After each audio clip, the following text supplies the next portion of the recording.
Esto es Peniel.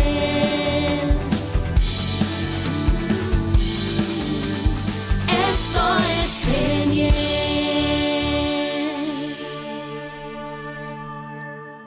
Pensamos que el crecer, bueno, voy a crecer rápidamente. No. Para crecer necesitamos morir. Hay muerte. La Biblia dice que si el grano no cae en tierra, Jesús lo dijo, y muere, no puede llevar fruto. En la vida espiritual, en el caminar en Dios, tiene que haber una muerte para que nosotros podamos crecer, podamos desarrollarnos en el alto llamado en Dios.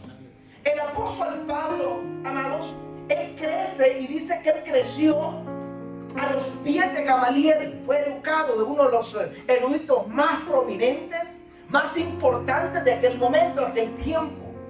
Y aunque él creció en un ambiente equivocado, un día tiene un encuentro con Dios, con Jesús, en el capítulo 7 de Hechos, donde su vida es transformada. Él entra a un nuevo crecimiento. Y usted comienza a ver la vida del apóstol de Pablo. Usted puede decir, pero Pablo terminó la carrera y todavía le sobró tiempo, porque dice: he terminado la carrera, he guardado mi fe, solo me espera la corona y está vivo todavía. Pero cuando vamos nosotros minuciosamente viendo la vida de Pablo, él tiene unas guerras acérrimas. Si usted lee 1 de Corintios capítulo 15, en el capítulo 15 Pablo dice: peleé en Efeso con fieras, peleé con gobernadores, con espíritus perversos, tuve una guerra grande. Las guerras que libra son guerras fuertes, pero aún así el apóstol Pablo dice: una cosa yo veo, y es hacer de Cristo, y es no desenfocarme de lo que está delante.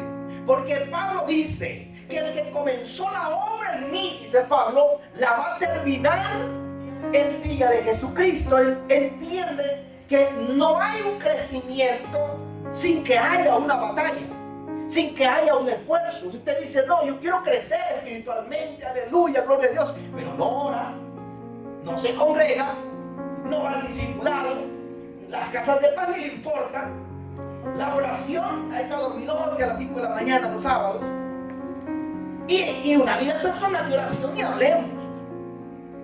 Entonces no puede crecer. El crecimiento es una batalla.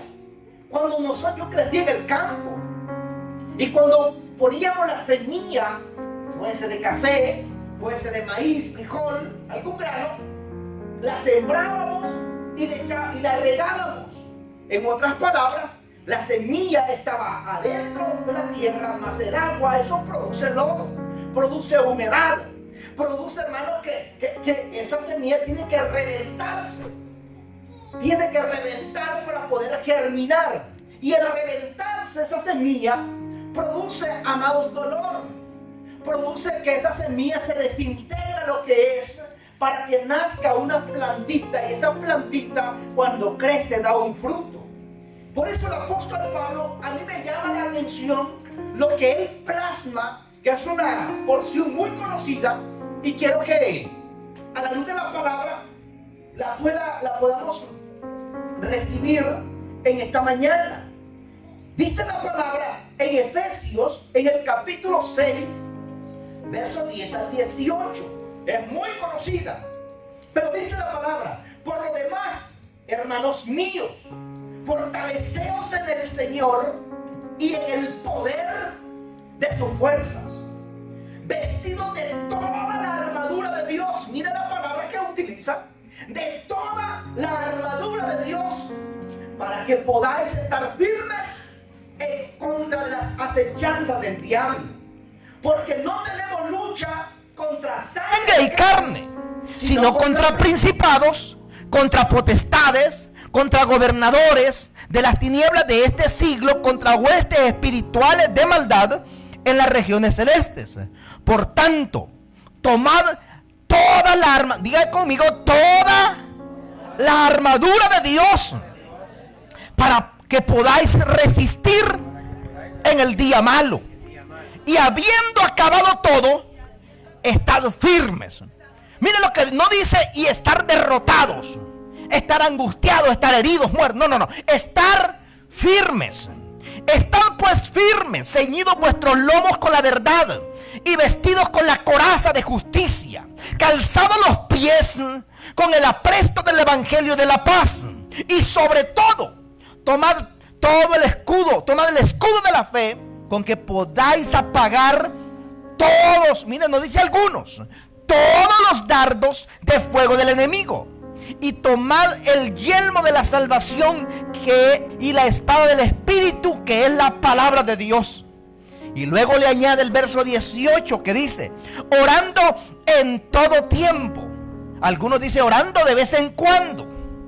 No, pero es orando en todo tiempo, con toda oración y súplica en el Espíritu, y velando en ello con toda perseverancia y súplica por todos los santos. ¿Por qué el apóstol Pablo, amados, hace o plasma esta palabra tan poderosa?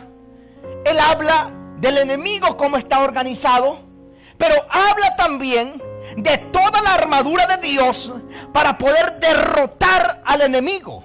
Porque Él no dice para que puedan batallar, no dice Él para que podamos pelear y estar firmes.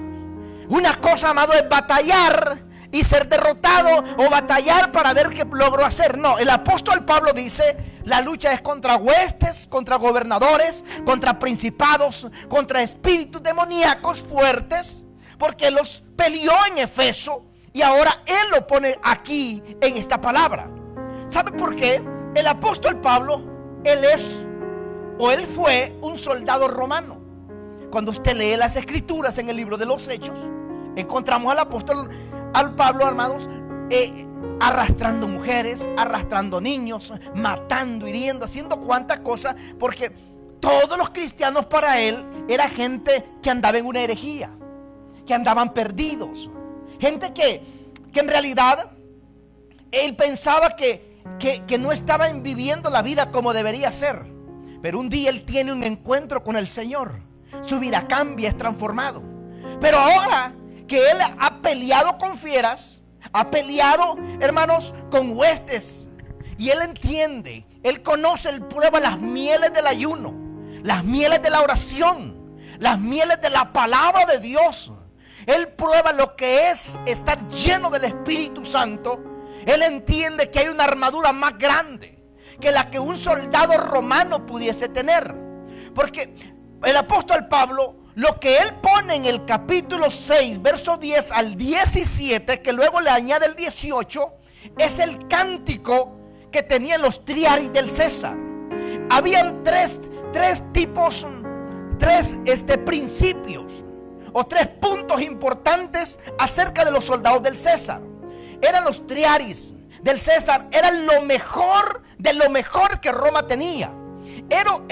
Estos soldados habían sido entrenados en el duro campo del entrenamiento, a punto de morir.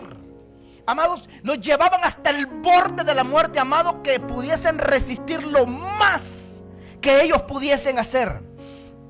Estos soldados eran llevados al extremo. Estos soldados iban a ser los triaris del César. Nunca podían deshonrar a su César. No, o sea, en las batallas que ellos entraban nunca, jamás iban a retroceder un centímetro. No entraban a todas las batallas los triaris. Era el grupo elite. Esta gente estaba preparada con lo mejor de lo mejor, pero también las batallas donde entraban ellos, amados, eran batallas que ellos tenían que salir con la victoria, porque no podían darle nada menos que eso a su César, a sus sirios, a su Quirios. Ninguno de ellos iba a una batalla pensando que iba a ser derrotado. Ninguno de ellos se paraba a decir, bueno, a ver cómo nos va. No, ellos decían, vamos a darle la victoria a nuestro César, vamos a pelear por nuestro César, vamos a pelear por nuestro Quirios. Número 2, eran una fuerza elite. Era una fuerza preparada de guerreros. Eran valientes inigualables, porque eran miles los que preparaban, los que entraban, pero eran pocos los que eran elegidos. gente que aguantaba, podía resistirlo muchísimo más que otros. Eran los que estaban exageradamente preparados. Iban a la guerra estos con una fuerza, hábiles, que ellos sabían que iban a traer el botín para su César, con una fuerza poderosa. Número 3, estos triaris, amados, eran corporativos en su accionar. Los triaris tenían mentes corporativas. Aquí lo único que sobresalía era su César, era su Quirios. Roma, ellos servían a Roma y jamás volvían atrás, porque ellos decían que para ese día el César los había preparado. Para esa batalla el César los había preparado. Roma, decían ellos, nos entregó todas las armas. Vamos a usar todo lo que Roma nos ha dado. Vamos a usarlo, porque ellos operaban corporativamente. Nadie decía a sus propios compañeros: yo lo voy a hacer solo, porque ese día sus propios compañeros lo mataban. Porque eran corporativos. Eran corporativos. Ellos iban en una sola visión, en una sola misión. Y el apóstol Pablo toma el canto que ellos tenían, el canto de ellos tenían. Este canto decían: Triaris, vamos a vestirnos de toda la armadura que Roma nos ha dado. Vamos a vencer todas las artimañas de nuestro enemigo. Vamos a destruirlos con la armadura, porque Roma nos ha dado lo mejor de lo mejor. Vamos a tomar el escudo, vamos a tomar la corona, la coraza, vamos a colocarnos el yelmo, porque este día es malo para nuestros enemigos, pero es el día de nuestra victoria. Es el día donde nosotros vamos a traerle una victoria a nuestro César, a nuestro Quirios, a nuestro emperador. Vamos a bendecirlo. Hoy es el día para él. Porque jamás, hermanos, ellos no se preparaban para la desgracia. Ellos se preparaban para darle la mejor victoria a su Quirios, a su César. Y Pablo toma este canto, amados, lo toma, que este era un canto que no lo podía tomar o cantar cualquier soldado. Era un canto solamente la élite lo podía cantar. No era cualquier soldadito, policía que andaba ahí, bueno, lo vemos. No. Ese día lo eliminaban. Porque tenía que tener honor, tenía que haber pasado por el duro entrenamiento antes de cantar ese canto, antes de haber pasado por todo eso. Por eso Pablo lo toma, ese canto que ningún otro se anima a tomarlo, y lo pone Pablo en el libro de Efesios. Se lo da a la iglesia, te lo da a ti, me lo da a mí, para decirnos: ¿sabe qué? Vamos a tomar la armadura de Dios y no vamos a permitir que ningún diablo, ninguna enfermedad, nada nos haga destruir, nada nos detenga en nuestro caminar en Dios. Y vivir, amados, vivir menos que este canto es una deshonra a Dios. Vivir menos que este canto es deshonrar al Señor, porque tú eres un triaris. Tú eres un hombre, tú eres una mujer que Dios ha equipado con los dones del Espíritu, para que abra brecha para tu familia, para que abra brecha para los tuyos, que otros, tu familia, diga: ¿sabes qué? Yo quiero conocer el Dios de mi hermana, de mi hermano, el Dios de mi prima, porque ese Dios abre caminos. Amados, los triaris son los que abren brechas.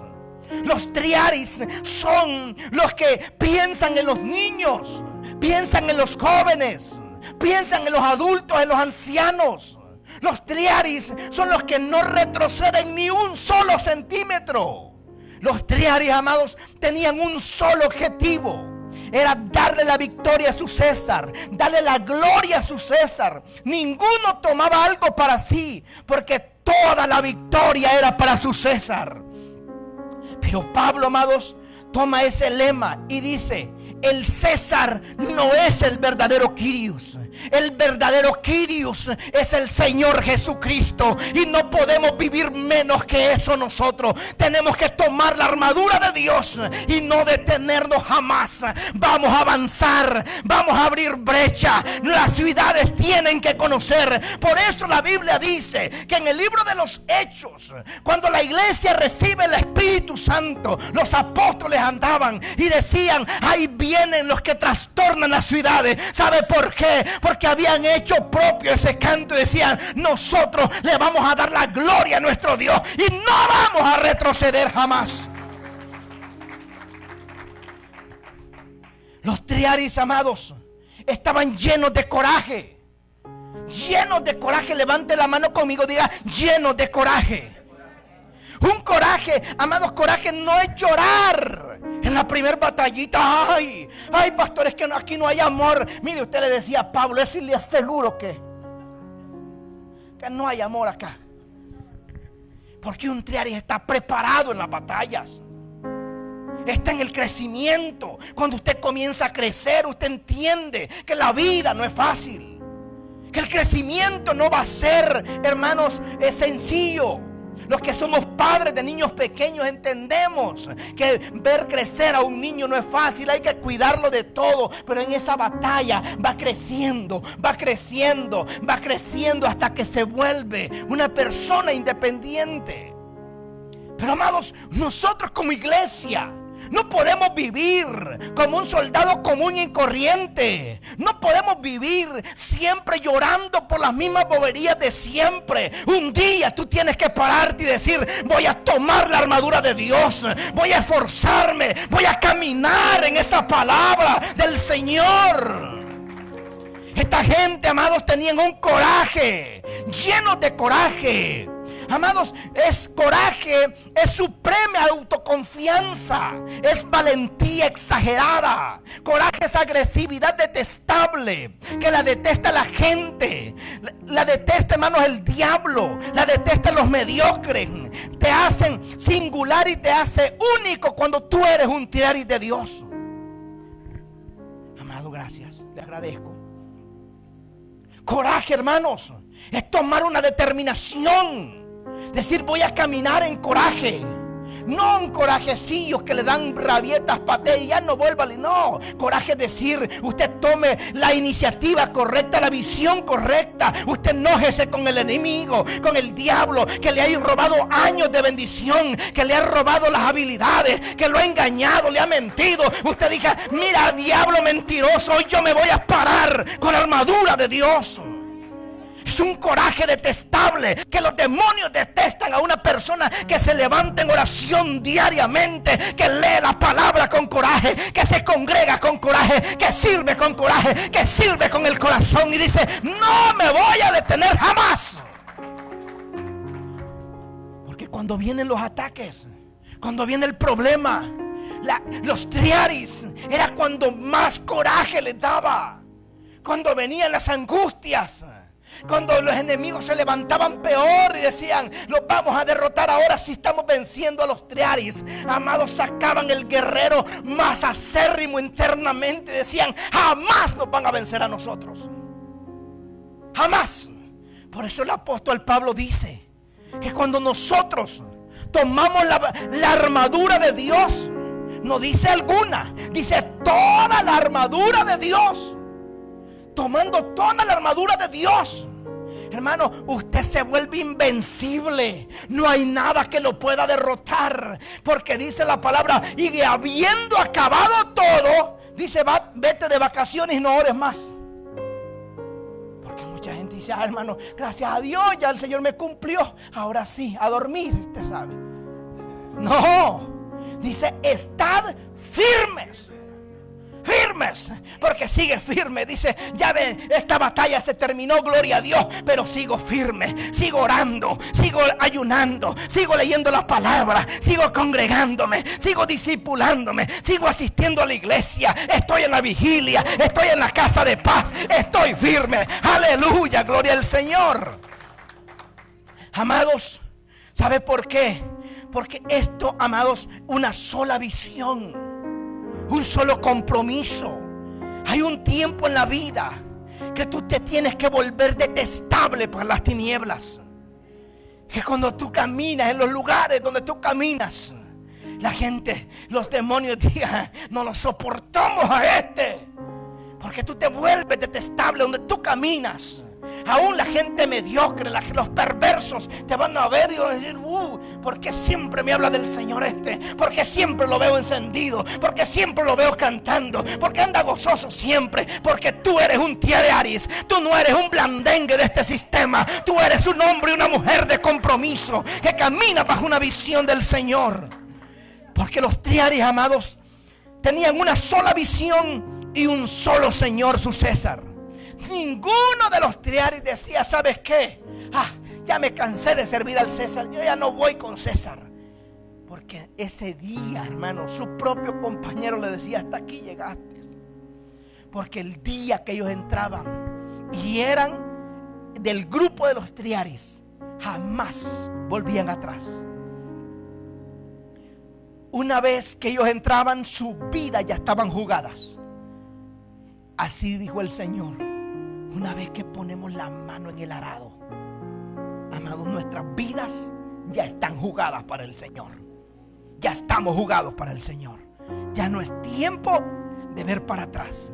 Es tiempo de caminar en rectitud delante del Señor, hasta que su gloria se manifieste, hasta que nosotros vayamos a Él o Él venga por nosotros, amados. Por eso el apóstol Pablo, hermanos, expresa esto y él lo plasma en Efesios y dice: no, esto es para la iglesia. La iglesia debe vivir esto. El apóstol Pablo dice: ceñidos con el cinturón de la verdad. Esto habla de una convicción firme. Habla, amados, de que en Efesios 6:14, que se refiere a la primera pieza de la armadura de Dios. El cinturón representa la verdad en general, específicamente el evangelio. Tiene que ver con una convicción firme, con una protección de libertad. La coraza de justicia representa, amados, la justicia de Cristo. Representa, amados, que cuando el diablo envía los ataques a la mente, esos ataques perversos, te recuerda el pasado, tú te pones la coraza de justicia y dices: sí, es verdad, eso sucedió en el pasado, pero en Cristo soy nueva criatura. Aleluya. Usted pelea esas batallas. Y el apresto del evangelio, calzado los pies, tiene que ver con la armadura espiritual, con una estabilidad. Cuando tú te mueves bajo un fundamento sólido, que tú tienes los pies en el evangelio, que tú no estás fundado por una emoción, no estás fundado porque te cayó bien algo, no estás fundado porque, aleluya, no hay otra cosa hacer y estoy alegre. Entonces no, estás fundado en la palabra de Dios. Está fundado los calzados, amados, tiene que ver con la oración, con la búsqueda, con una estabilidad espiritual, que usted dice: estoy calzado, puedo caminar por ahí, voy a caminar y voy a vencer, y todo lo que pise la planta de los pies será mío, porque la palabra a mí me lo dice. Aleluya. Es fortalecerse en la fe. Número 4, el escudo de la fe. Tiene que ver con la protección ante ataques espirituales.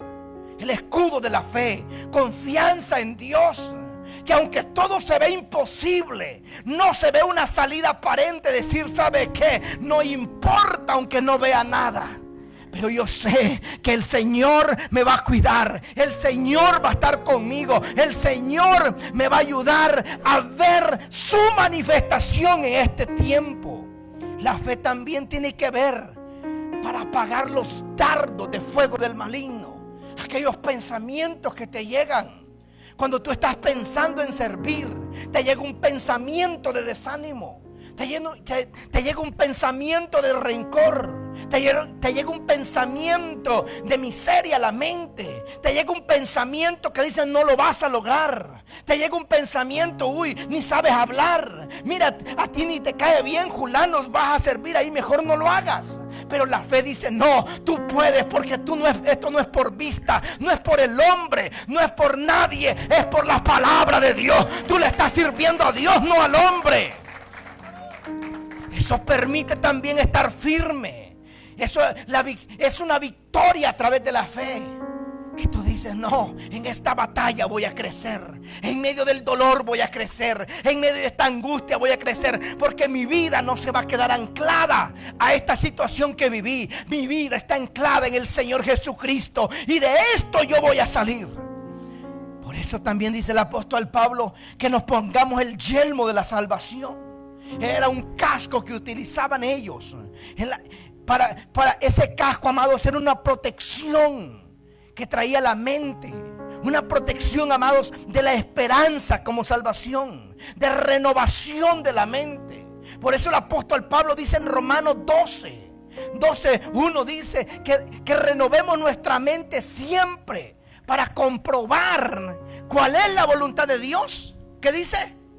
Agradable y perfecta. En otras palabras, si tú no renuevas tu mente, tú sigues en los pensamientos del pasado, jamás tú vas a poder ver la voluntad de Dios, que es agradable y perfecta. Entonces, por eso hay mucha gente, hermanos, que hasta la misma olla de la abuela compró. Es que de esta tenía mi abuela, aunque poco le servía, pero yo la quiero también. Si no servía la abuela, ¿para qué usted la va a comprar?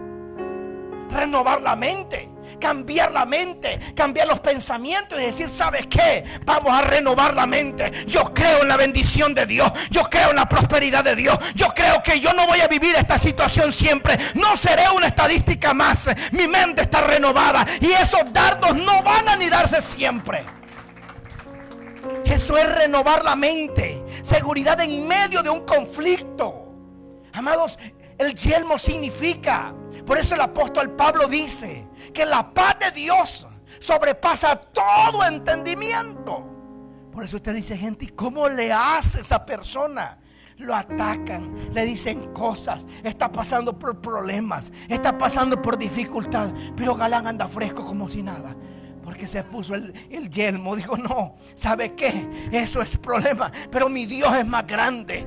En mi mente va a haber alabanza, va a haber adoración, va a haber exaltación. Voy a bendecir a Dios y nunca va a faltar alabanza en mi boca. Aleluya, en medio del conflicto mi voz no será apagada.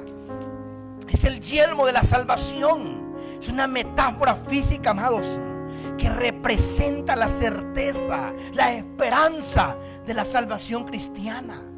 Amado, por como el apóstol Pablo, usted dice, cuando usted lee el testimonio del apóstol Pablo, dice, ¿cómo escribe tantos libros de la Biblia? ¿Cómo es usado tanto? Usted sabe las acusaciones que el enemigo pudo traerle a su vida. Amado, eran fuertes, no eran fáciles, pero en medio de todo eso, nunca el apóstol Pablo volvió atrás. Él dijo, no, porque yo voy a usar la armadura de Dios en mi vida. Y por último, el apóstol Pablo dice, tomad la espada del Espíritu, que es la palabra de Dios. La Biblia, amado, es la palabra de Dios y está escrita y guiada por el Espíritu Santo. Dice que es una espada de doble filo, que penetra hasta partir el alma. Por eso cuando nosotros vemos a Jesús, su ministerio comienza venciendo a Satanás. ¿Con qué?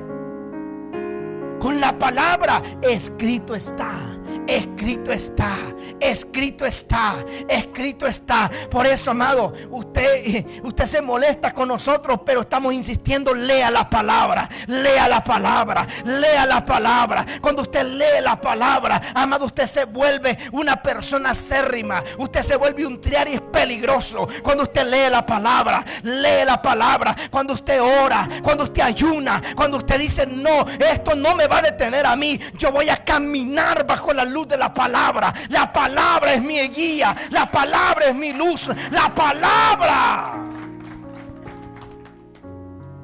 La palabra es un arma, amados, de doble propósito. Es un arma que sirve para defendernos, pero también sirve para atacar. Sirve, aleluya, porque la palabra dice, y los derrotó públicamente, triunfando sobre ellos en la cruz del Calvario. La palabra dice que Él resucitó. La palabra dice que por sus llagas hemos sido sanados. La palabra dice que en el nombre de Jesús se doblará toda rodilla. Aleluya, porque la palabra también es nuestra defensa. Pero la palabra, hermano, gente la usa de desodorante acá. aleluya, bendecido, a las primeras de cambio sale corriendo con cualquier cosita. Porque la palabra, amados, es para vivirla, es para comerla, es para disfrutarla y decir: la palabra va a estar de continuo en mi boca, decía David. Aleluya, esa palabra que esté en nuestra boca, en nuestro corazón. Es la palabra, dice que es viva y es eficaz. La palabra discierne los pensamientos. Esa palabra penetra hasta lo profundo del corazón. La palabra vence las tentaciones. Por eso Jesús, todas las tentaciones que le llegaron, Jesús las vence con la palabra. Y después que estuvo citando la palabra, dice la Biblia que ángeles venían y servían al Señor. Antes de que venga, aleluya, la gloria de Dios sobre tu vida, tiene que haber palabra. En momentos difíciles la palabra, en momentos de enfermedad la palabra, en momentos de escasez la palabra, en momentos de conflictos la palabra, en momentos de dolor la palabra, en momentos de quiebra emocional la palabra, porque la palabra es nuestra luz. Entonces la palabra, pero sobre todo, amados, cuando nosotros obedecemos la palabra, cuando caminamos bajo esa palabra. Hace un ratito citamos Jeremías 33:3. Clama a mí. Hermano, pero si esa usted lo dice en su momento difícil, clama a mí, Señor, tu palabra dice, pero no ha estado clamando anteriormente, hermano. Entonces usted sabe la palabra, pero no obedece la palabra. La palabra se activa cuando la obedecemos, cuando caminamos en ella, cuando vivimos en ella, cuando nos esforzamos por ella, cuando amamos la palabra. Es la obediencia a la palabra con el poder del Espíritu Santo. Por eso el apóstol Pablo menciona esto. Y quiero cerrar esto leyendo. Y quiero que todos me acompañen a leer esta palabra. Efesios 6, 10 al 18. Dice la palabra mientras los músicos se van acercando, por favor. Por lo demás, hermanos míos, léalo fuerte, pero con ganas ahí conmigo.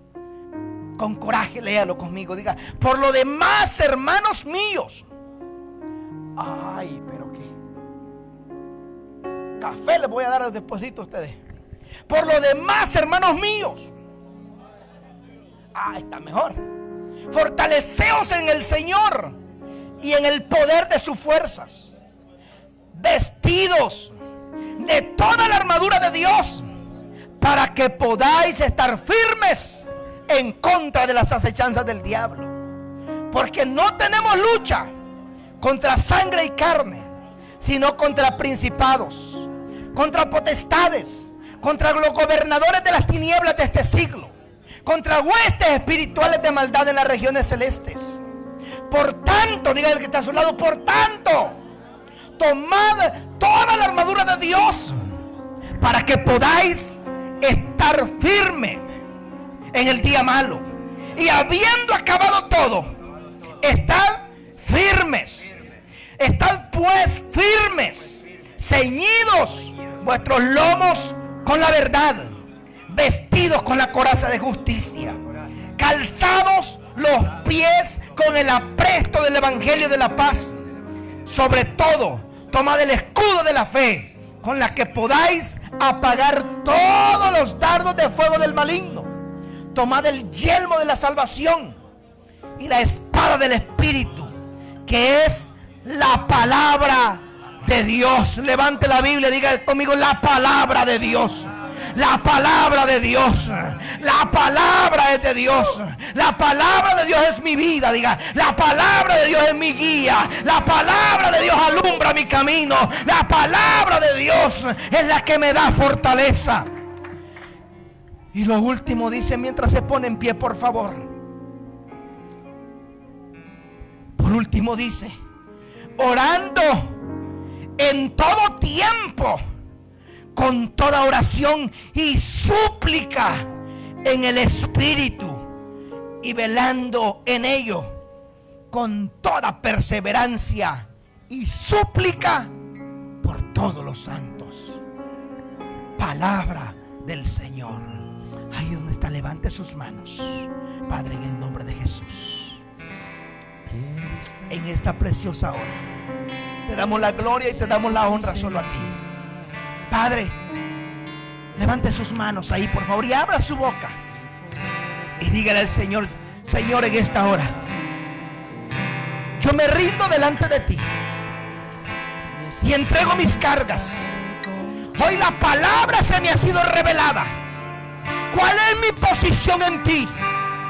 No ser un mediocre ni un blandengue. He sido llamado a ser un triaris, a ser un guerrero, a ser un abridor de brechas. Padre, en esta hora, Señor, yo me levanto en el poder del Espíritu y me comprometo a vivir una vida consagrada delante de ti. Voy a tomar toda la armadura de Dios para estar firme, para pelear la buena batalla. Diga conmigo: voy a abrir brecha para mi familia, voy a abrir brecha para mi casa, voy a abrir brecha para mis hijos, voy a abrir brecha para mis generaciones. En el nombre de Jesús, no he sido llamado a vivir en la derrota, a vivir en el problema, a vivir en la desgracia. He sido llamado a ser vencedor en ti, en el nombre de Jesús. Aleluya, aleluya. Esto